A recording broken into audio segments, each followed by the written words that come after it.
Voici tout ce que vous ignorez et la véritable histoire cachée de ce jeune homme qui s'appelle Ibrahim Traoré. Il vient du Burkina Faso, né le 14 mars 1988 à Kéra, dans la commune de Bondokui. Il a fréquenté le lycée mixte d'Akarville de Bobo-Dioulasso, où il obtient le baccalauréat en 2006. Il est diplômé en géologie à l'université de Ouagadougou. Pour ceux qui n'ont aucune idée, la géologie est la science de la Terre, la science qui permet d'étudier les sous-sols. Depuis l'université, il y avait des penchants pour le socialisme, l'un des systèmes les plus détestés des Américains.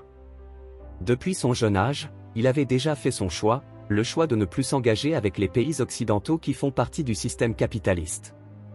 Il a été durant ses études militant de l'Association nationale des étudiants du Burkina, ANEB, une organisation estudiantine d'inspiration marxiste. Il est même devenu président de cette association. Étant donné qu'il aimait toujours le régime socialiste, il lisait beaucoup pour mieux comprendre comment celui-ci fonctionne.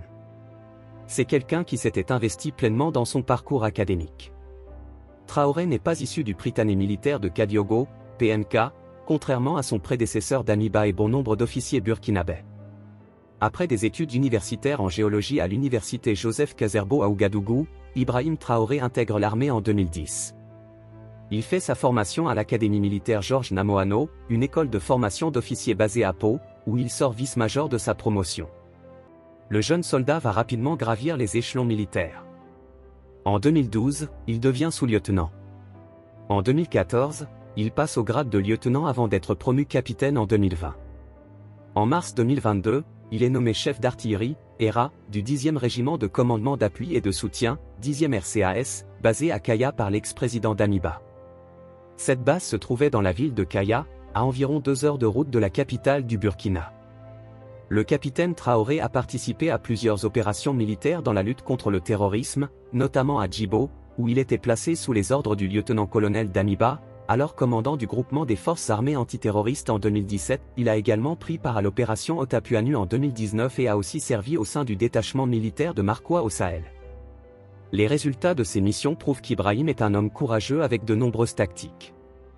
En janvier 2022, les hauts gradés du Burkina Faso ont créé le MPSR, le Mouvement patriotique pour la sauvegarde et la restauration, un comité militaire. Paul-Henri Damiba était à la tête de ce mouvement.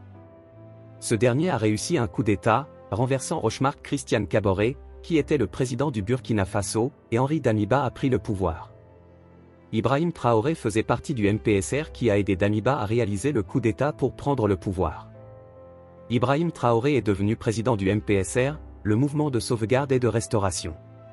Pendant que Damiba était au pouvoir, Traoré avait l'impression que rien ne se passait comme prévu.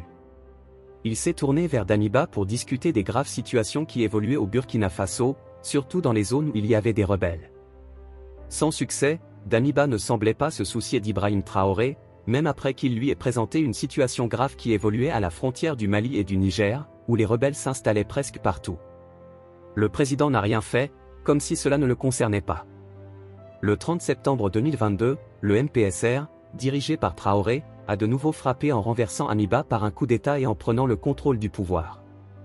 Un conseil constitutionnel a déclaré Ibrahim Traoré président de transition du Burkina Faso. Il devient alors le premier musulman à accéder au poste depuis le renversement de Césaire-Beau en 1982.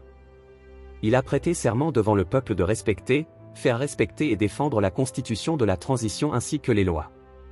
Il a promis de mettre tout en œuvre pour garantir la justice à tous les habitants du Burkina Faso.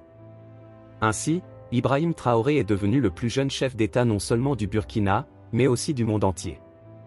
Assurant expédier les affaires courantes, Traoré annonce la désignation d'un président de la transition, civil ou militaire, par des assises le 14 octobre 2022. Ses partisans organisent des manifestations appuyant sa nomination à la tête de l'État, ce qui conduit à sa désignation à la tête de la transition en sa qualité de président du MPSR. Il est investi le 21 octobre président de la transition par le Conseil constitutionnel. En novembre 2022, il renonce au salaire présidentiel, mais conserve son salaire de capitaine. Le 3 février 2023, Ibrahim Traoré annonce de grandes offensives à venir contre les djihadistes et appelle au soutien populaire.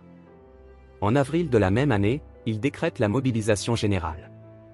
En mai, il évoque les pays amis avec lesquels il construit ou se renforce une coopération militaire, la Russie, dont la milice paramilitaire Wagner pourrait être présente au Burkina Faso, la Turquie, qui lui fournit des drones Bayraktar TB2, ainsi que la Corée du Nord, qu'il envisage également comme un fournisseur d'armes.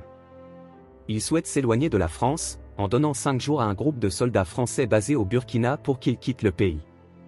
Il a déclaré vouloir établir de nouvelles relations et partenariats pour son pays, car les relations avec la France et les États-Unis n'ont rien apporté de positif. En juillet de la même année, Traoré s'est rendu en Russie pour participer au 2e sommet Russie-Afrique. L'accueil de Poutine a été chaleureux et il a exposé à Poutine les préoccupations et les besoins du Burkina Faso.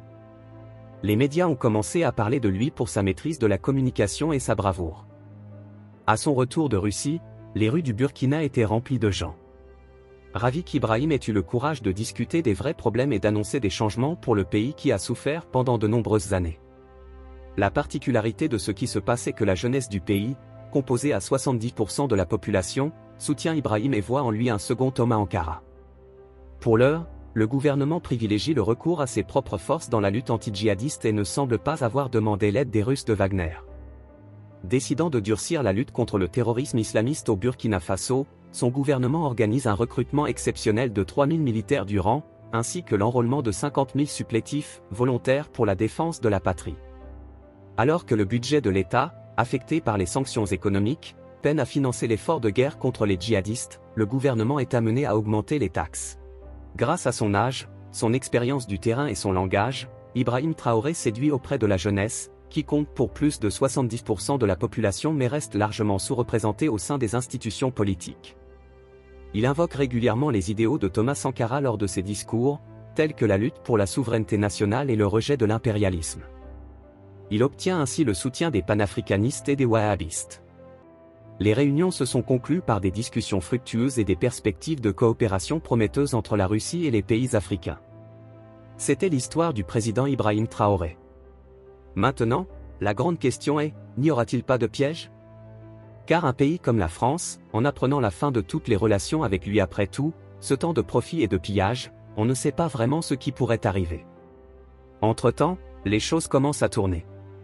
On dirait que le ciel apporte enfin les vrais rayons de soleil à l'Afrique, car ce n'est pas seulement le Burkina Faso qui souhaite tourner le dos à ces pays qui ont à leur tête des leaders de pacotille. Mais l'Afrique se souviendra. Abonnez-vous à la chaîne pour des mises à jour sur le sujet ou si vous aimez ce genre de contenu.